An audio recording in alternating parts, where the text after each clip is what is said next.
Autism എന്ന് പറയുന്ന അവർക്ക് പുറത്തെ സംഭവങ്ങളൊന്നുമില്ല, അവർക്ക് ഉള്ളിലേക്കാണ്. ശരിക്കും ഇത് ഗട്ട് ഇഷ്യൂ ആണ്. എടാ കട്ടപ്പാറ എവിടെ കാണുന്നില്ലല്ലോ നിനക്ക് തരാൻ. കഞ്ചാവിലെ ഉള്ള സെയിം കെമിക്കൽ സ്ട്രക്ചർ ആണ് ഈ ബാക്ടീരിയയുടെ സ്ട്രക്ചറും. അണ്ണൻ MBBS സാധനം കിട്ടിയത്. പിന്നെ ഓട്ടിസം ഉണ്ടാവുന്നതിന്റെ കാരണം അത് ക്യൂർ ചെയ്തിട്ടുണ്ടെങ്കിൽ ഓട്ടിസം മാറുമെന്ന് പറയുന്നതിന്റെ അത്ര പൊട്ടത്തരം എന്ത് പറയാനാണ്. ഹലോ ഗൈസ്, പുതിയൊരു വീഡിയോയിലേക്ക് എല്ലാവർക്കും സ്വാഗതം. വളരെ റിലവൻ്റ് ആയിട്ടുള്ള ഒരു ടോപ്പിക്കാണ് ഇൻസ്റ്റഗ്രാം ഡോക്ടേഴ്സ്. നമ്മളിപ്പം ഇൻസ്റ്റഗ്രാം തുറന്നു കഴിഞ്ഞാൽ പലതരത്തിലുള്ള ഡോക്ടേഴ്സിനെ നമുക്ക് ഇൻസ്റ്റാഗ്രാമിൽ കാണാൻ പറ്റുന്നതാണ്. വായ്ത്താളം കൊണ്ട് മാത്രം ജീവിക്കുന്ന ഡോക്ടേഴ്സ് ഉണ്ടാവും, കഴിവ് കൊണ്ട് ജീവിക്കുന്ന ഡോക്ടേഴ്സ് ഉണ്ടാവും, അങ്ങനെ പലതരത്തിലുള്ള ഡോക്ടേഴ്സ് ഉണ്ടാവും. അപ്പം ഇവരുടെ വായ്ത്താളം കേൾക്കുന്ന സമയത്ത് നമ്മൾ വിചാരിക്കും, ഇവർക്കൊക്കെ എന്തൊക്കെയോ അറിയാം, ഭയങ്കര കഴിവുള്ള ഡോക്ടേഴ്സ് ആണ്. പക്ഷെ റിയാലിറ്റിയിൽ ഇവരുടെ അടുത്ത് ട്രീറ്റ്മെന്റ് എടുത്ത് ചെല്ലുമ്പോഴായിരിക്കും അമളി മനസ്സിലാക്കുന്നത് ചിലപ്പോൾ ഡോക്ടർ എന്നുള്ള പേര് പോലും വെറുതെ ആയിരിക്കും എഴുതി വെച്ചേക്കുന്നത്. ഈ ഡോക്ടർ എന്ന് പറയുന്ന പൊസിഷന് അത്യാവശ്യം ഒരു നിലയും വിലയൊക്കെ നമ്മുടെ നാട്ടിലുണ്ട്. ഒരു ഡോക്ടർ വന്ന് ഒരു കാര്യത്തെ പറ്റി സംസാരിച്ചു കഴിഞ്ഞാൽ സാധാരണക്കാരായിട്ടുള്ള മലയാളികൾ അത് വിശ്വസിക്കും. അവരുടെ വാക്കിന് ഭയങ്കരമായിട്ട് വില കൊടുക്കുകയും നമ്മൾ ഭയങ്കരമായി വിശ്വസിക്കുകയും ചെയ്യുന്ന ഒരു പ്രൊഫഷനാണ് ഡോക്ടർ. ഇപ്പം ഒരു ഡോക്ടറിന്റെ റീല് ഇൻസ്റ്റാഗ്രാമിൽ നിങ്ങൾ കാണുകയാണ്, 90 തൊട്ട് 95% ആളുകളും കോമൺ മാൻ ആണ്. ഈ മെഡിക്കൽ ഫീൽഡുമായിട്ട് വലിയ ബന്ധമില്ലാത്ത ആളുകളാണ്. അവരത് വിശ്വസിക്കുകയും സുഹൃത്തുക്കൾക്കും ഫാമിലി മെമ്പേഴ്സിനൊക്കെ അയച്ചു കൊടുക്കുകയും നമ്മൾ സേവ് ചെയ്ത് വരെ വെക്കാറുണ്ട്. നിങ്ങൾ പലരും അങ്ങനെ ചെയ്തിട്ടുള്ളവരായിരിക്കും. പക്ഷെ പലപ്പോഴും ഇത് സേവ് ചെയ്ത് വെക്കുന്ന സമയത്ത് ഇവർ പറയുന്ന കാര്യങ്ങൾ ശരിയാണോ തെറ്റാണോ എന്നൊന്നും നമ്മൾ ചിന്തിക്കുകയോ അല്ലെങ്കിൽ ജസ്റ്റ് ഒന്ന് ഗൂഗിൾ ചെയ്ത് നോക്കാറോ പോലും ഇല്ല. ഡോക്ടർ പറഞ്ഞു, നമ്മൾ വിശ്വസിക്കുന്നു. അപ്പം കാര്യത്തിലോട്ട് വരാം. ഡോക്ടർ മനോജ് ജോൺസൺ ഇൻസ്റ്റഗ്രാമിൽ ഏതാണ്ട് 2,68,000 ഫോളോവേഴ്സ് ഒക്കെ ഉള്ള വ്യക്തിയാണ്. എഴുതി വെച്ചേക്കുന്നത് functional medicine practitioner and neuropath. Registration number കൊടുത്തിട്ടുണ്ട്. PhD സ്കോളർ ഇൻ ബ്രാക്കറ്റിൽ ഗട്ട് എന്നും എഴുതി വെച്ചിട്ടുണ്ട്. ഇദ്ദേഹം ഓട്ടിസത്തിനെ പറ്റി സംസാരിച്ച ഒരു വീഡിയോ 1-2 ഡോക്ടേഴ്സ് എടുത്ത് ഇദ്ദേഹം പറയുന്നത് പൊട്ടത്തെറ്റാണ് എന്ന് പറഞ്ഞ് വീഡിയോ ചെയ്തിട്ടുണ്ടായിരുന്നു. പബ്ലിക്കിലോട്ട് പ്രൊവൈഡ് ചെയ്യുന്നത് മിസ്ഇൻഫോർമേഷൻസ് ആണ്, ഇങ്ങനെ ലോക ഉടായ്പാണ്. കമന്റ് സെക്ഷനിൽ വേറെ ഡോക്ടർ വന്ന് കമന്റ് ചെയ്തേക്കുന്നത് കണ്ടു, ഇവന്റെ രജിസ്ട്രേഷൻ വരെ ക്യാൻസൽ ചെയ്യണമെന്നുള്ള തരത്തിൽ. ഇതിനാസ്പദമായിട്ടുള്ള വീഡിയോയും ആ ഒരു റിയാക്ഷൻ വീഡിയോ നമുക്കൊന്ന് കാണാം. ഇദ്ദേഹത്തിന് അഗൻസ്റ്റ് ആയിട്ട് ഇപ്പോൾ വന്നിട്ടുള്ളത് ഷഹബാസ് എന്ന് പറഞ്ഞിട്ടുള്ള മറ്റൊരു ഡോക്ടറാണ്. പുള്ളിക്കും അത്യാവശ്യം ഫോളോവേഴ്സ് ഒക്കെ ഉണ്ട്, 114K ഒക്കെ ഉണ്ട്, 1,10,000 ഫോളോവേഴ്സ് ഉള്ളതാണ് ഇൻസ്റ്റാഗ്രാമിൽ. ഇദ്ദേഹമാണ് ആ ഒരു വ്യക്തി. ഇനി നമുക്ക് നേരത്തെ പറഞ്ഞ വീഡിയോ ഒന്ന് കാണാം. Autism and probiotic scam exposed എന്ന് പറഞ്ഞിട്ടാണ് പുള്ളി ആ ഒരു വീഡിയോ ഇട്ടേക്കുന്നത്. ഓട്ടിസം എന്ന് പറയുന്ന അവർക്ക് പുറത്തെ സംഭവങ്ങളൊന്നുമില്ല, അവർക്ക് ഉള്ളിലേക്കാണ്. അവർ ഒരേ കാര്യം പറഞ്ഞ വീണ്ടും വീണ്ടും അത് തന്നെ പറഞ്ഞുകൊണ്ടിരിക്കും. ശരിക്കും ഇത് ഗട്ട് ഇഷ്യൂ ആണ്. ഓട്ടിസം എന്ന് പറയുന്നത് ഒരു ഗട്ട് ഇഷ്യൂ ആണെന്നാണ് നമ്മുടെ മനോജ് ഡോക്ടർ പറയുന്നത്. അതെ അതെ അതെ. പുള്ളി അതിനെ റിയാക്ട് ചെയ്ത് ChatGPT ഒരു സ്ക്രീൻഷോട്ടും വെച്ചിട്ടുണ്ട്. Is autism due to gut issue? ChatGPT പറയുന്നത് no, autism is not caused by gut problem എന്നാണ്. ഓട്ടിസം എന്ന് പറയുന്നത് ഒരു കുഞ്ഞിന്റെ ബ്രെയിൻ വളരുമ്പോൾ ഉണ്ടാവുന്ന ഡിഫറൻസ്. എല്ലാവരുടെയും ബ്രെയിൻ വളരുന്ന രീതിയിലായിരിക്കത്തില്ല ഈ കുട്ടികളുടെ ബ്രെയിൻ വളരുന്നത്. അങ്ങനെ ഉണ്ടാവുന്ന ഒരു കണ്ടീഷനാണ് ഓട്ടിസം എന്ന് പറയുന്നത്. അപ്പം മറ്റേ ഡോക്ടർ പറഞ്ഞ പോലെ ഗട്ട് ഇഷ്യൂ അല്ലെന്നാണ് ഇദ്ദേഹം പറയുന്നത്. ബാക്കി കേൾക്കാം. അല്ലാതെ ജന്മന ഉള്ള സംഭവമല്ല ഓട്ടിസം. അതെ അതെ. ഓട്ടിസം ജന്മന ഉള്ളതല്ല എന്ന്. ആ ഒരു ബ്രെയിൻ സെൽ ഡെവലപ്പ് ആവുന്ന സമയത്ത് ഉണ്ടാവുന്ന, അമ്മയുടെ ഗർഭപാത്രത്തിൽ വെച്ചുണ്ടാവുന്ന ഒരു സംഭവം എന്നാണ് എൻ്റെ ഒരു അറിവ്. ChatGPT പറയുന്നതും autism start very early, before birth or around birth, not later in life. ഇദ്ദേഹം പറഞ്ഞുകൊണ്ടിരിക്കുന്നത് ആന മണ്ടത്തരം എന്നാണ് ChatGPT തന്നെ പറയുന്നത്. ജനിക്കുമ്പോ എല്ലാ കുട്ടികളും ഓക്കെയാണ്. അതിനകത്ത് 80% കണ്ടീഷൻ സംഭവിക്കുന്നത് വെച്ചാൽ ജനിക്കുമ്പോ ഇവർക്ക് യാതൊരു കുഴപ്പമില്ല. 1-2 വയസ്സ് വരെ ഒരു കുഴപ്പമില്ല. അതെ അതെ അതെ. അത് ശരിയാണ്. 1-2 വയസ്സ് വരെ ചിലപ്പോൾ മനസ്സിലാവണമെന്നില്ല. ഇവരുടെ ബിഹേവിയറിൽ ഉണ്ടാകുന്ന മാറ്റങ്ങളൊക്കെ കാണുമ്പോഴായിരിക്കും നമുക്ക് മനസ്സിലാവുന്നത് സംതിങ് അബ്നോർമൽ. 1-2 വയസ്സ് വരെ ചില കുട്ടികളിൽ നോർമലായിട്ട് കാണപ്പെടാം. അതിന്റെ അർത്ഥം അവർക്ക് ഓട്ടിസം ഇല്ല എന്നുള്ളതല്ല. 1-2 വയസ്സ് കഴിഞ്ഞതിന് ശേഷമല്ല ഓട്ടിസം വരുന്നതെന്നുള്ളതല്ല. അപ്പം എഗെയിൻ മണ്ടത്തരമാണ് നമ്മുടെ ഡോക്ടർ മനോജ് പറഞ്ഞിരിക്കുന്നതെന്നാണ് മറ്റേ ഡോക്ടർ പറയുന്നത്. നമ്മളൊന്നും പറയുന്നില്ല, ഇവർ തമ്മിലുള്ള പ്രശ്നമാണ്, അവർ തമ്മിൽ തീർക്കട്ടെ. നമ്മൾ ഡോക്ടറൊന്നും അല്ലല്ലോ ഇതിന്റെ ഇടയ്ക്ക് സംസാരിക്കാൻ വേണ്ടിയിട്ട്. അത് കഴിഞ്ഞേച്ചാണ് ചിലപ്പം ചില വാക്സിനേഷന്റെ ഭാഗമായിട്ടാവാം. Vaccine mafia, vaccine side effect autism. വാക്സിനേഷന്റെ ഭാഗമായിട്ട് ഓട്ടിസം ഉണ്ടാകില്ല, അത് ക്ലിയർ ആണ്. പക്ഷെ ഈ ഒരു കാര്യത്തിൽ ഭയങ്കരമായിട്ട് സ്റ്റഡി നടക്കുന്നുണ്ട്, പക്ഷെ ഇതുവരെ പ്രൂവ് ചെയ്തിട്ടില്ല. ചിലപ്പം ചില മെഡിസിന്റെ ഭാഗമായിട്ടാകാം. എടാ കട്ടപ്പാറ എവിടെ കാണുന്നില്ലല്ലോ നിനക്ക് തരാൻ. ഇത് ഒരു പാർട്ട്. ഇനി ഒരു പാർട്ടും കൂടി ഇദ്ദേഹം ഇട്ടിട്ടുണ്ടായിരുന്നു, അതുകൂടെ കേൾക്കാം. ചിലപ്പം ഫുഡ്, അതായത് 6 മാസം വരെ പാൽ മാത്രമേ കൊടുക്കാൻ പാടുള്ളൂ, അതല്ലാതെ വേറെ ഒന്നും കൊടുക്കില്ല. നമ്മുടെ മുലപ്പാൽ മാത്രമേ. പക്ഷേ അല്ലാതെ അങ്ങനെ കയറുന്ന കാര്യങ്ങളുണ്ട്. പലപ്പോഴും സിസേറിയൻ രീതിയിൽ വരുന്നവരുണ്ട്. ഇപ്പം നോർമൽ ഡെലിവറിയിലാണ് ശരിക്കും പറഞ്ഞാൽ ഈ ഗട്ടിലെ ബാക്ടീരിയ വരുന്നത് മെയിൻ ആയിട്ട് വെജനൽ കനാൽ വഴിയാണ്. അത് സ്വാലോ ചെയ്ത് ഉള്ളിലേക്കാണ് കയറുന്നത്. അതിനാണ് പ്രോബയോട്ടിക് എന്ന് പറയുന്നത്. അതെ അതെ അതെ. പലപ്പോഴും കുട്ടികളിൽ ജനിക്കുന്ന സമയത്ത് പാല് പോലും മര്യാദയ്ക്ക് കുടിക്കാൻ പറ്റുന്ന സാഹചര്യം വരും. അപ്പം വേറെ ലാക്ടോജൻ അതും ഇതൊക്കെയുള്ള ചേർക്കുന്ന രീതി. അതെ അതെ അതെ. No lactogen does not cause autism. Okay, basic ആയിട്ട് മെയിൻ ആയിട്ട് കിട്ടേണ്ട കാര്യങ്ങളൊന്നും കിട്ടാതെ വരും. അന്ന് തൊട്ട് തുടങ്ങുന്നതാണ് പ്രശ്നം. ക്ലോസ്ട്രീഡിയം ഗ്രൂപ്പ് ഓഫ് ബാക്ടീരിയസ് എന്ന് പറയും. Clostridium bacteria does not cause autism. ഗൂഗിളിൽ സെർച്ച് ചെയ്യുന്ന നമുക്ക് ഇങ്ങനെയാണ് കിട്ടുന്നത്. Research indicates strong association between certain clostridium bacteria and autism spectrum disorder. Though it is not officially recognised as a singular case. Still ഇതിന്റെ ഒക്കെ മുകളിൽ സ്റ്റഡി നടന്നുകൊണ്ടിരിക്കുന്ന കാര്യങ്ങളാണ് ഗൈസ്, അല്ലെങ്കിൽ റിസർച്ച് നടന്നുകൊണ്ടിരിക്കുന്ന കാര്യങ്ങളാണ്. ഇദ്ദേഹം ഇതൊക്കെ റിസർച്ച് ചെയ്ത് കണ്ടുപിടിച്ചു എന്നുള്ള രീതിയിലാണ് വന്നിട്ട് സംസാരിക്കുന്നത് തന്നെ. ഗട്ടിനകത്ത് PhD എടുത്തെന്നും പറഞ്ഞിട്ട് അണ്ണ ഇത് ഇങ്ങനെ തള്ളാവണേ. ആ ബാക്ടീരിയാസ് ശരിക്കും പറഞ്ഞാൽ ഈ നമ്മുടെ കഞ്ചാവിലെ ഉള്ള സെയിം കെമിക്കൽ സ്ട്രക്ചർ ആണ് ഈ ബാക്ടീരിയയുടെ സ്ട്രക്ചറും. കഞ്ചാവിലെ ഉള്ള സെയിം കെമിക്കൽ സ്ട്രക്ചർ ആണ് ഈ ബാക്ടീരിയയുടെ സ്ട്രക്ചറും. എനിക്ക് തോന്നുന്നു ഇങ്ങനെ പറഞ്ഞതിൽ ഏറ്റവും വലിയ മണ്ടത്തരം ഇതാണെന്ന് തോന്നുന്നു. ഗിവത വെച്ചല്ലോ അണ്ണൻ MBBSന്റെ സാധനം കിട്ടിയത്. അത് ഇനി ഉള്ളേ. മേളിൽ കാണുന്നത് നമ്മുടെ ബാക്ടീരിയയുടെ സ്ട്രക്ചർ, താഴെ കാണുന്നത് അതിന്റെ കെമിക്കൽ സ്ട്രക്ചർ. ഇത് രണ്ട് സാധനങ്ങളാണ്. ഇത് ഒരിക്കലും ഇതിനെ എങ്ങനെ ഇതിന്റെ സ്ട്രക്ചർ ഒരുപോലാണെന്ന് ഇങ്ങനെ പറയാൻ പറ്റുമെന്ന് എനിക്ക് മനസ്സിലാവുന്നില്ല. സീരിയസ്ലി മനസ്സിലാവുന്നില്ല. അപ്പൊ ഊക്കെന്നൊക്കെ പറഞ്ഞു എന്റെ ദൈവമേ, മണ്ടത്തിനൊക്കെ വിളിച്ചു പറയും. ഇമാതിരി കോൺഫിഡൻസ്, ഇച്ചിരി കോൺഫിഡൻസ് ഇതുപോലെ എന്തെങ്കിലും ഉണ്ടിരുന്നെങ്കിൽ ഞാൻ എവിടെങ്കിലും ഒക്കെ എത്തിപ്പോയത്. എന്താണോ ആക്ഷൻ നടക്കുന്നത്, നമ്മൾ അതായത് ഓട്ടിസമുള്ള കുട്ടികളിൽ അറിയില്ല അവരെന്താ ചെയ്യുന്നത്, എന്താ പറയുന്നത്, അവർക്ക് തന്നെ അറിയില്ല. ഇറിറ്റബിലിറ്റി ഉള്ള കുട്ടികളിൽ ഗട്ട് ശരിയാക്കിയാൽ തന്നെ ഭൂരിഭാഗം പ്രശ്നം കുറയും. Treating gut irritability does not reverse autism. അതും തെറ്റാണ്. ഓട്ടിസം ഒക്കെ നല്ല ചേഞ്ചസ് ആയി. അതിന് പ്രീബയോട്ടിക് ആണ് കൊടുക്കേണ്ടത്. പ്രീബയോട്ടിക് കൊടുത്തു കഴിഞ്ഞാൽ ഓട്ടിസത്തിന് നല്ല ചേഞ്ചസ് ഉണ്ടാകുമെന്നാണ് പറയുന്നത്. അതും തെറ്റാണെന്നാണ് ChatGPT പറയുന്നത്. ഇങ്ങനെ എന്തിനാണ് കട്ടപ്പാര വെച്ചിട്ട് കാണിക്കുന്നത്? Small gift from me for contribution. ഇങ്ങനെ കട്ടപ്പാര ഇട്ടാലും ബന്ധമുണ്ട്. ഇങ്ങനെയൊന്നും ഞാൻ ഫോളോ ചെയ്തിട്ടില്ല, അതുകൊണ്ടാണ് എനിക്ക് വലിയ ധാരണയില്ല. അറിയുന്ന കാര്യങ്ങളൊക്കെ ഉണ്ടെങ്കിൽ ഒന്ന് പറയും. അറിയില്ല അവരെന്താ ചെയ്യുന്നത്, എന്താ പറയുന്നത്, അവർക്ക് തന്നെ അറിയില്ല. അതാണ്, താൻ എന്താണ് ചെയ്യുന്നത്, താൻ എന്താണ് പറയുന്നത്, തനിക്ക് തന്നെ അറിയത്തില്ല. പിന്നെന്തിനാണാവോ പറയാൻ നിൽക്കുന്നത്? സീരിയസ്ലി ഇതിന്റെ അടിയിൽ വന്ന കുറെ കമന്റ്സ് നിങ്ങൾ കാണണം. അത് കുറെ ഡോക്ടേഴ്സ് വന്ന് ഇതിന്റെ അടിയിൽ കമന്റ്സ് ചെയ്തിട്ടുണ്ട്. ഇദ്ദേഹം ഈ ഒരു മണ്ടത്തരങ്ങൾ മാത്രമല്ല പറഞ്ഞിട്ടുള്ളത്, വേറെയും കുറെ കാര്യങ്ങളൊക്കെ പറഞ്ഞിട്ടുണ്ട്. ഡോക്ടർ ലിവർ ഡോക്ടർ എന്ന് പറഞ്ഞിട്ടുള്ള ഒരു ഡോക്ടർ വന്ന് കമന്റ് ചെയ്തിട്ടുള്ളതാണ്. Manoj Johnson is a public health cancer.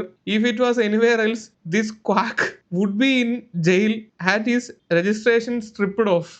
കടുത്ത ഭാഷയിലാണ് പുള്ളി വന്നിട്ട് കമന്റ് ഇട്ടേക്കുന്നത്. ഇതിന്റെ ഇടയിൽ ഇയാളെ സപ്പോർട്ട് ചെയ്ത് വേറെയും കുറെ ഡോക്ടേഴ്സ് വന്ന് ട്രൂ സാർ എന്നൊക്കെ പറഞ്ഞ് കമന്റ് ഇട്ടിട്ടുണ്ട്. അതിന്റെ ഇടയിൽ ഡോക്ടർ സൗമ്യ എന്ന് പറയുന്ന വേറെ ഡോക്ടർ വന്നിട്ട് ഒരു comment ഇട്ടേക്കുന്നു.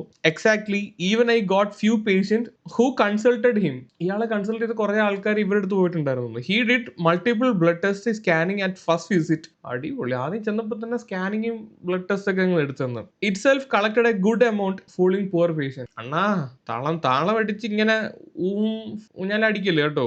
After all this he prescribed probiotics. ഇതൊക്കെ ചെയ്തിട്ട് അണ്ണൻ മറ്റേ തേങ്ങാപ്പാലിന്റെ സെറ്റപ്പ് ആണെന്ന് തോന്നുന്നു. എന്ത് കഴിഞ്ഞാലും ഏറ്റവും അവസാനം പ്രോബയോട്ടിക്കിലെ പോയി നിൽക്കത്തുള്ളൂ.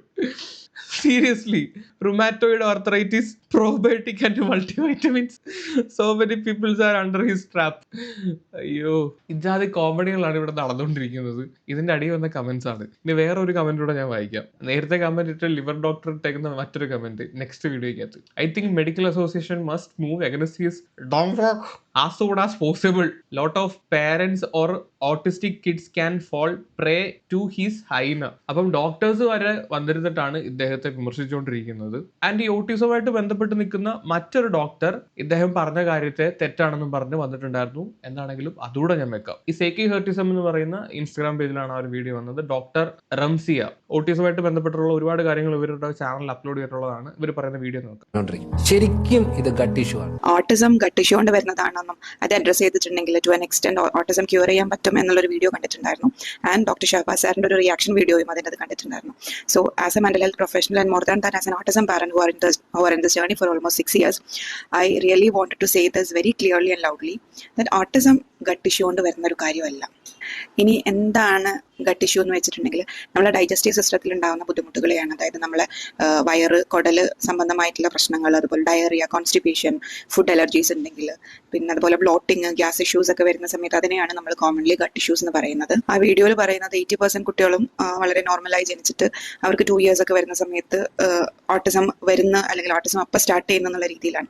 ബട്ട് ഓട്ടിസം ഒരു ന്യൂറോ ഡെവലപ്മെന്റൽ കണ്ടീഷനാണ്. ബ്രെയിൻ ഡെവലപ്മെന്റിലെ ഡിഫറൻസ് കൊണ്ടുണ്ടാകുന്ന ഒരു ഡിസോർഡർ ആണ് ഓട്ടിസം എന്നുള്ളത്. ദാറ്റ് മീൻസ് എന്താണ്?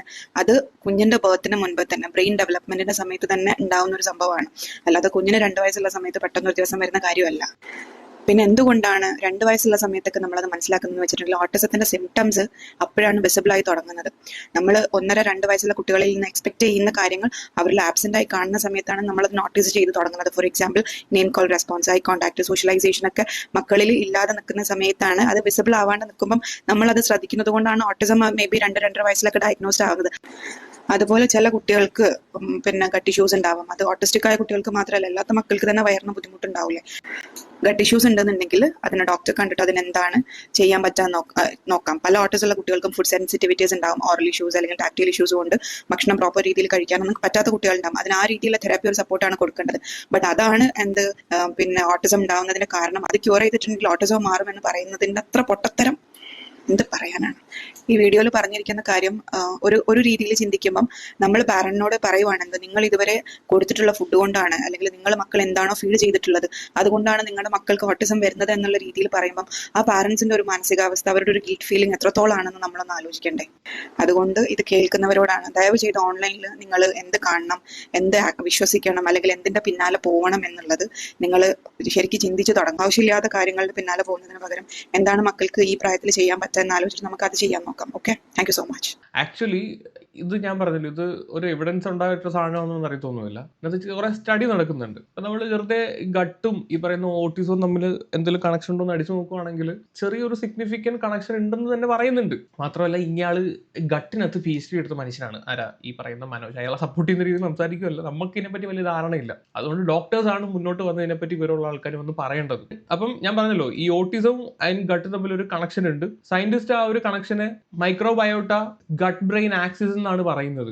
ഈ ഒരു കണക്ഷനകത്ത് പറയുന്ന കാര്യം എന്താണെന്ന് വെച്ച് കഴിഞ്ഞാൽ നമ്മുടെ ഡൈജസ്റ്റീവ് സിസ്റ്റത്തിന്റെ ഹെൽത്തും അവിടെ കുറെ മൈക്രോ ബാക്ടീരിയാസ് അല്ലെങ്കിൽ ഓർഗാനിസംസ് ഉണ്ടാവും. ഇത് ഡയറക്ട്ലി ബ്രെയിൻ ഫംഗ്ഷനെയും അതുപോലെ തന്നെ ബ്രെയിൻ്റെ ബിഹേവിയറിനെയും ഇൻഫ്ലുവൻസ് ചെയ്യും എന്നുള്ളതാണ് പറയുന്നത് ഈ ഒരു ബ്രെയിൻ ഗട്ട് ആക്സിസ് കണക്ഷൻ അത് പറയുന്നത്. ആൻഡ് ഒരു സ്റ്റഡി പറയുന്ന ഒരു കാര്യം എന്താണെന്ന് വെച്ച് കഴിഞ്ഞാൽ ലീക്കി ഗട്ട്സ് എന്ന് വെച്ച് കഴിഞ്ഞാൽ ഈ ബ്രെയിൻ ഡെവലപ്പ് ചെയ്യുന്ന സമയത്ത് ഈ ഗട്ട് ലൈനിങ്സ് ത്രൂ ഈ ടോക്സിക് ബാക്ടീരിയാസും സം ഇൻഫ്ലമേറ്ററി മോളിക്യൂൾസും ബ്ലഡ് സ്ട്രീമിനകത്തോട്ട് കലർന്നിട്ട് ഇത് നേരെ ബ്രെയിനിൽ പോയിട്ട് അഫക്റ്റ് ചെയ്യും. അങ്ങനെ ഈ ബ്രെയിനിന്റെ ഡെവലപ്മെന്റിനെ ട്രിഗർ ചെയ്യും എന്നുള്ള ഒരു സ്റ്റഡിയും ഈ കൂട്ടത്തിൽ പറയുന്നുണ്ട്. അപ്പൊ എവിടേക്കോ ഈ ഒരു സാധനം ഡയറക്ട്ലി ഓർ ഇൻഡയറക്ട്ലി കണക്ഷൻ ഉണ്ട്. അപ്പൊ ഇദ്ദേഹം ഈ ഒരു ഗട്ടിനകത്ത് PhD എടുത്തൊരു വ്യക്തിയാണ്. അത് വെച്ചിട്ട് പഠിച്ച് വെച്ചിട്ട് കീറ്റിയതാവാനുള്ള സാധ്യതയുണ്ട്. പക്ഷെ എന്നാൽ പോലും ഇതിനൊക്കെ ഒരു പ്രോപ്പർ എവിഡൻസ് ഉണ്ടോ എന്ന് ചോദിച്ചു കഴിഞ്ഞാൽ ഇല്ല എന്ന് വേണമെങ്കിൽ പറയാം. ഇത് കാരണമാണ് ഓട്ടിസം വരുന്നതെന്ന് നമുക്കൊന്നും പറയാൻ പറ്റില്ല. എനിക്ക് പറയാനുള്ളത്, നിങ്ങൾ ഡോക്ടേഴ്സ് തമ്മിൽ ആദ്യം ഒരു തീരുമാനത്തിലെത്തുക. ഇതിനകത്ത് എന്താണ് ശരി, എന്താണ് തെറ്റ് എന്നുള്ള കാര്യത്തിൽ. എന്നിട്ട് ഓരോ ഇൻഫർമേഷൻസും പബ്ലിക്കലി വന്നിരുന്നിട്ട് പറയുക. അല്ലാതെ ഇങ്ങനെ വന്ന് മിസ്ലീഡ് ചെയ്യല്ല. ഒരാൾ വന്നിരുന്നിട്ട് പറയും അവൻ പറഞ്ഞത് ശരിയാണ്, മറ്റൊരാൾ വന്നിരുന്നിട്ട് പറയും അവൻ പറയുന്നത് തെറ്റാണ്. ഇതിനകത്ത് ആളുകൾ എന്താണ് വിശ്വസിക്കേണ്ടത്? ഇതിന്റെ ഇടയിൽ പെട്ടുപോകുന്ന ഈ കാണുന്ന ജനങ്ങളാണ്. നമുക്ക് മിസ് ഇൻഫർമേഷൻസ് കിട്ടുകയാണ്. 100% ഉറപ്പില്ലാത്ത ഒരു കാര്യം, അല്ലെങ്കിൽ റിസർച്ച് നടന്നുകൊണ്ടിരിക്കുന്ന ഒരു സാധനം ഇത് ഇങ്ങനെയാണ് എന്ന് പറഞ്ഞ് വന്നിരുന്നിട്ട് തള്ളിക്കയറ്റുന്നതിനൊക്കെ ഒരു പരിധിയില്ലേ? മാത്രമല്ല ഇദ്ദേഹത്തിന്റെ വേറൊരു വീഡിയോയും കൂടെ ഞാൻ കണ്ടു. ഇതിപ്പോ ഓരോ വീഡിയോ കണ്ടു കഴിഞ്ഞിട്ട് നമ്മൾ പോയിട്ട് ഗൂഗിൾ ചെയ്ത് അല്ലെങ്കിൽ ChatGPT എടുത്ത് ചെയ്ത് നോക്കണം എവറ്റകളൊക്കെ പറയുന്നത് ശരിയാണോ ഇല്ലയോ എന്നുള്ളത് അറിയണമെങ്കിൽ. ഇദ്ദേഹത്തിന്റെ വേറൊരു വീഡിയോ കൂടെ കണ്ടു. ആ വീഡിയോ ഞാനൊന്ന് വെക്കാവേ. അത് ടീച്ചേഴ്സിൽ തൈറോയിഡ് വരുന്നതിനെ പറ്റിയാണ് ഇദ്ദേഹം പറയുന്നത്. തൈറോയിഡൈറ്റിസിന്റെ പ്രശ്നങ്ങളിൽ ഇതിനകത്ത് ഒരു 80% സാധ്യത കിടക്കുന്നത് പാരമ്പര്യത്തിലാണ്. അതായത് അമ്മയ്ക്കുണ്ടെങ്കിൽ മകൾക്ക് ഉണ്ട്. പക്ഷെ ആദ്യം വല്ല അലർജി പ്രശ്നങ്ങളായിട്ടോ തുമ്മലായിട്ടോ അല്ലെങ്കിൽ സ്കിൻ പ്രശ്നങ്ങളോ വെയിറ്റ് കൂടുവോ വെയിറ്റ് വല്ലാതെ കുറയുവോ അങ്ങനത്തെ ഒരു കാര്യങ്ങളായിട്ടാണ് വളരെ കോമൺ ആയിട്ട് വരുന്നത്. പക്ഷേ നമ്മുടെ ഒരു സ്റ്റഡിയിൽ മനസ്സിലായ ഒരു കാര്യം ഇത്രയും കാലം ട്രീറ്റ് ചെയ്തതെന്ന് മനസ്സിലാക്കുന്നത് ടീച്ചേഴ്സിൽ ഏറ്റവും കൂടുതൽ തൈറോയ്ഡ് നൊഡ്യൂൾസ് ഉണ്ട്. അതായത് നമ്മളിപ്പം ക്ലാസ് എടുക്കുന്ന ആളുകളാണ്, സംസാരിക്കുന്ന ആളുകളാണ്, എപ്പോഴും നമ്മൾ കണ്ടിന്യൂസ് ആയിട്ട് വോക്കൽ കോഡിന് സ്ട്രെയിൻ കൊടുക്കുന്ന ആൾക്കാരാണെന്നുണ്ടെങ്കിൽ അവരുടെ ഫാമിലി ഹിസ്റ്ററിയിൽ ആർക്കെങ്കിലും തൈറോയ്ഡ് കണ്ടീഷൻ ഉണ്ട് എന്നുണ്ടെന്നുണ്ടെങ്കിൽ വളരെ കോമൺ ആയിട്ട് കണ്ടുവരുന്നത് ടീച്ചേഴ്സിനാണ്. അപ്പം ഈ വീഡിയോ കാണുന്ന ടീച്ചേഴ്സ് ഇദ്ദേഹം പറഞ്ഞ മനസ്സിലായോ? ടീച്ചേഴ്സിൽ ഈ പറയുന്ന ഒരുപാട് സംസാരിക്കുന്നതിന്റെ പേരിൽ അവർക്ക് പാരമ്പര്യത്തിൽ ഇതൊക്കെ ഉണ്ടെങ്കിൽ അവർക്ക് വളരെ കോമൺ ആയിട്ട് തൈറോയിഡ് കണ്ടുവരുന്നു എന്നുള്ള ഒരു സ്റ്റേറ്റ്മെന്റ് ആണ് ഇദ്ദേഹം ഇവിടെ പറയുന്നത്. ഞാൻ ഈ ഒരു സാധനം ChatGPT എടുത്തൊന്ന് ജസ്റ്റ് ഒന്ന് ചോദിച്ചു. എന്നിട്ട് ChatGPT തന്ന മറുപടി ഞാൻ നോക്കാം. Verdict not true. ആദ്യം തന്നെ പറയുന്നു ഇത് ശരിയല്ല. നമ്മൾ സംസാരിക്കുമ്പോൾ വോക്കൽ കോഡിനെയാണ് അത് അഫക്ട് ചെയ്യുന്നത്, അത് തൈറോയിഡിനെ അല്ല. തൈറോയിഡ് നൊഡ്യൂൾസ് ഉണ്ടാവുന്നതിന്റെ കാരണം എന്തൊക്കെയാണ്? ഹോർമോണൽ ഫാക്ടേഴ്സ് ഉണ്ടാവാം, അയഡിന്റെ ഇൻബാലൻസ് ഉണ്ടാവാം, ജെനറ്റിക്സ് കാരണം ഉണ്ടാവാം, ഏജിങ് കാരണം ഉണ്ടാവാം. അതിന്റെ അടിയിൽ ഏറ്റവും അടിയിൽ എഴുതി വെച്ചേക്കുന്നു there is no scientific evidence speaking കാരണം ടീച്ചേഴ്സിന് തൈറോയിഡ് നൊഡ്യൂൾസ് ഉണ്ടാവുമെന്ന്. അതിനകത്ത് പറയുന്ന മറ്റൊരു കാര്യം, ഇപ്പം സംസാരിക്കുന്ന സമയത്ത് കഴുത്ത് വേദനയും അല്ലെങ്കിൽ തൊണ്ട സംബന്ധമായിട്ട് എന്തെങ്കിലും പ്രശ്നം ഉണ്ടാവും. അപ്പോൾ കൊണ്ടുപോയി സ്കാൻ ചെയ്ത സമയത്തായിരിക്കും തൈറോയിഡ് ഫൈൻഡ് ചെയ്യുന്നത്. അതൊരു ആക്സിഡന്റൽ ഫൈൻഡിങ് ആണെന്ന് വേണമെങ്കിൽ പറയാം. അല്ലാതെ സംസാരിച്ചതിന്റെ പേരിലാണ് തൈറോയിഡ് ഉണ്ടായത്, അപ്പൊ ഞാൻ സ്കാൻ ചെയ്തപ്പോൾ എനിക്ക് തൈറോയിഡ് കിട്ടി എന്ന് പറയുന്നതിനകത്ത് എന്തർത്ഥമാണുള്ളത്? ആൻഡ് പുള്ളി പറഞ്ഞ രണ്ടാമത്തെ കാര്യം, ഈ ഫാമിലി ഹിസ്റ്ററി പ്ലസ് ആ ഒരു സ്പീക്കിങ്ങിലൂടെ ചേർക്കുമ്പോൾ വെരി കോമൺ ആയിട്ട് ടീച്ചേഴ്സിനകത്ത് തൈറോയിഡ് ഉണ്ടാവുമെന്ന്. ഫാമിലി ഹിസ്റ്ററി, നമുക്ക് അച്ഛനും അമ്മയ്ക്കും ഒക്കെ തൈറോയിഡ് ഉണ്ടെങ്കിൽ അത് ട്രിഗർ ചെയ്യാം. പിന്നെ നമ്മുടെ ജീവിതശൈലിയും കൂടെ ഒക്കെ നോക്കണം. ഫാമിലി ഹിസ്റ്ററി ഉണ്ടെങ്കിൽ തൈറോയിഡ് വരാനുള്ള സാധ്യത ഉണ്ട്. ഇവിടെ അച്ഛനും അമ്മയ്ക്കും തൈറോയിഡ് ഉണ്ട്, അത് അനിയത്തിക്ക് കിട്ടിയിട്ടുണ്ട്, പക്ഷെ എനിക്ക് കിട്ടിയിട്ടില്ല. ഫാമിലി ഹിസ്റ്ററി ഉണ്ടെങ്കിൽ 100% ഉറപ്പ് പറയുകയാണെങ്കിൽ എനിക്കും വരേണ്ടതാണ്. അന്നേരം ആ കാര്യത്തിൽ നമുക്ക് 100% ഉറപ്പൊന്നും പറയാൻ പറ്റത്തൊന്നുമില്ല. അതിനെ അഫക്ട് ചെയ്യുന്ന കുറെ ഫാക്ടേഴ്സ് ഉണ്ട് ഈ ഫാമിലി ഹിസ്റ്ററി ഉണ്ടെങ്കിൽ പോലും. ഇദ്ദേഹം ഈ രണ്ട് കാര്യങ്ങളുടെ കമ്പൈൻ ചെയ്തിട്ട് ഒരു മിസ്ലീഡിങ് സാധനം തരുന്ന പോലെയാണ് ഇത് കേട്ടപ്പോൾ എനിക്ക് ഫീൽ ചെയ്തത്. ഞാൻ ഇനി പറയുന്ന എന്തെങ്കിലും തെറ്റുണ്ടെങ്കിൽ അറിയാവുന്ന അറിവുള്ള ഇതിനെപ്പറ്റി പഠിച്ചിട്ടുള്ള ഡോക്ടേഴ്സ് വന്ന് പ്ലീസ് താഴെ കമന്റ് ചെയ്യുക. ഇത് ChatGPT വന്ന ഡേറ്റാസ് ആണ്, അല്ലാതെ എന്റെ തലമുണ്ടയിൽ നിന്ന് എടുത്തു വന്ന ഡേറ്റാസ് അല്ല. സംശയം എന്തെങ്കിലും ഉണ്ടെങ്കിൽ നിങ്ങൾ ChatGPT എടുത്ത് പോയി അടി ഉണ്ടാക്കുക, എന്റെ അടുത്ത് അടി ഉണ്ടാക്കാൻ വരരുത്. ഓക്കെ, നമ്മൾ ഡോക്ടർ അല്ല, ഞാൻ ഒരു സാധാ എഞ്ചിനീയർ ആണ്. നമുക്ക് മെഷീന്റെ പ്രവർത്തനമേ അറിയത്തുള്ളൂ, അകത്ത് കിടക്കുന്ന ഐറ്റംസിന്റെ പ്രവർത്തനത്തെ പറ്റി വലിയ ധാരണയില്ല. ഓക്കെ, സീരിയസ്ലി ഈ ഒരു കാര്യത്തിൽ റിയാക്ട് ചെയ്യേണ്ടത്, അല്ലെങ്കിൽ ഇദ്ദേഹം പറയുന്ന ഒട്ടത്തരങ്ങൾ അല്ലെങ്കിൽ മിസ്ലീഡിങ് ഐറ്റംസ് കൊടുക്കുന്നുണ്ടെങ്കിൽ അത് തെറ്റാണ് എന്ന് പറഞ്ഞ് മുന്നോട്ട് വരേണ്ടത് ഡോക്ടേഴ്സ് ആണ്. അത് എന്താണെന്ന് വ്യക്തമായിട്ട് മനസ്സിലാക്കുന്ന രീതിയിൽ പറഞ്ഞ് മുന്നോട്ട് വരണം. കാര്യം എന്താണെന്ന് വെച്ച് കഴിഞ്ഞാൽ ഇങ്ങനെയുള്ള മിസ്ലീഡിങ് ഇൻഫോർമേഷൻസ് വായ്ത്താളം അടിക്കുന്ന ഡോക്ടേഴ്സിനെ നമുക്ക് ഒരിക്കലും പ്രൊമോട്ട് ചെയ്യാൻ പറ്റില്ല, എൻകറേജ് ചെയ്യാൻ പറ്റില്ല. നമ്മുടെ മലയാളികളുടെ ജീവിതശൈലി അറിയാലോ, താപ്പോട്ട് പൊയ്ക്കൊണ്ടിരിക്കുകയാണ്. പക്ഷെ എല്ലാവരും ഹെൽത്ത് കോൺഷ്യസ് ആണ്. ജീവിതശൈലി മാറ്റാൻ റെഡിയല്ല, പക്ഷെ നമ്മളെല്ലാവരും ഹെൽത്ത് കോൺഷ്യസ് ആയിട്ടുള്ള ആളുകളാണ്. ഇങ്ങനെയുള്ള റീൽസ് ഒക്കെ കാണുന്ന സമയത്ത് നമ്മളെ ഒരുപാട് ഇൻഫ്ലുവൻസ് ചെയ്യാൻ സാധ്യതയുണ്ട്. അതുകൊണ്ട് തന്നെ ഇതുപോലുള്ള വീഡിയോസിന് ലക്ഷക്കണക്കിന് വ്യൂവർഷിപ്പ് ആണ് കിട്ടുന്നത്. ഇത്രയും ആളുകൾ ഈ ഒരു 3 മിനിറ്റ് അല്ലെങ്കിൽ 1-2 മിനിറ്റ് വീഡിയോ കണ്ടിട്ട് വിശ്വസിക്കുകയാണ് ഇത് കാരണമാണ് എനിക്കിത് വരുന്നതെന്ന്. ഒന്ന് ആലോചിച്ച് നോക്ക്. ആളുകളെ പൊട്ടന്മാരാക്കി പേരും പ്രശസ്തിയും നേടി അത് വെച്ചിട്ട് പണം ഉണ്ടാക്കുന്നതിനേക്കാൾ വെറും നാറിയ പരിപാടി വേറെ ഇല്ലെന്നാണ് എനിക്ക് പറയാനുള്ളത്.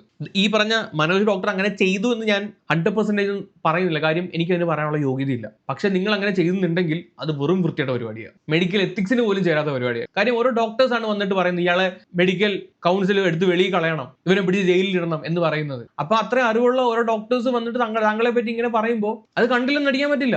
ഇതുപോലെ പല വീഡിയോസ് ഉണ്ട് ഇദ്ദേഹത്തിന്റെ. ഞാൻ ഓരോ വീഡിയോ എടുത്തിട്ട് ഞാൻ പോയി ചെക്ക് ചെയ്ത് നോക്കും എന്താണ് ഇതിനകത്ത് ശരി, എന്താണ് തെറ്റ്. ഒന്നെങ്കിൽ എക്സാജറേറ്റ് ചെയ്തിട്ട് പറയും, അല്ലെങ്കിൽ മിസ്ലീഡ് ചെയ്യുന്ന തരത്തിൽ പറയും, അല്ലെങ്കിൽ ഒരു ബന്ധവും കാണത്തില്ല ഇതിനൊക്കെ തമ്മിൽ. ഇതൊക്കെ കേട്ടിട്ട് ഇതിനകത്തൊക്കെ വീഴുന്ന കുറെ ജനങ്ങളും വിശ്വസിക്കുന്ന ജനങ്ങളും. പ്ലീസ്, ഡോക്ടേഴ്സ് ആണ് ഇത് റിയാക്ട് ചെയ്യേണ്ടത്. പറയുന്ന കാര്യങ്ങൾ തെറ്റാണെങ്കിൽ റിയാക്ട് ചെയ്ത് പ്രോപ്പറായിട്ട് എക്സ്പ്ലനേഷൻ കൊടുത്ത് മുന്നോട്ട് വരിക. നിങ്ങൾക്ക് ഒരു പറയാനൊരു പ്ലാറ്റ്ഫോം ഇല്ലെങ്കിൽ പ്ലീസ് കോൺടാക്ട് മീ. എന്റെ ഇൻസ്റ്റാഗ്രാമിൽ എനിക്ക് മെസ്സേജ് ചെയ്യുക. നിങ്ങൾക്ക് പറയാൻ ഒരു പ്ലാറ്റ്ഫോം ഞാൻ ഉണ്ടാക്കി തരാം ഇവിടെ. സോ കൂടുതലൊന്നും എനിക്ക് പറയാനില്ല. ഇത്തരത്തിലുള്ള മിസ്ഇൻഫർമേഷൻസ് കണ്ണുടച്ച് വിശ്വസിക്കാതിരിക്കുക.